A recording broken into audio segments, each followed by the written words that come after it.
Hi! In front of me is Motorola Moto E6S, and today I would like to show you how you can manage vibration settings on this Motorola. First of all, go into settings. Now tap on sound section over here and click on this switcher next to also vibrate vocals to enable or disable vibrations for all your incoming calls. Then click on shortcut to prevent ringing.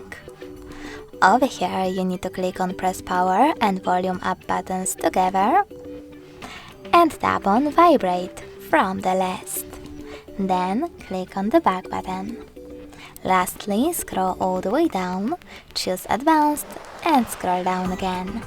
Then click on this switcher next to touch vibration to enable or disable haptic feedback for tap, keyboard and more. Thanks so much for watching. If you enjoyed this video, leave a like, comment and subscribe. Bye!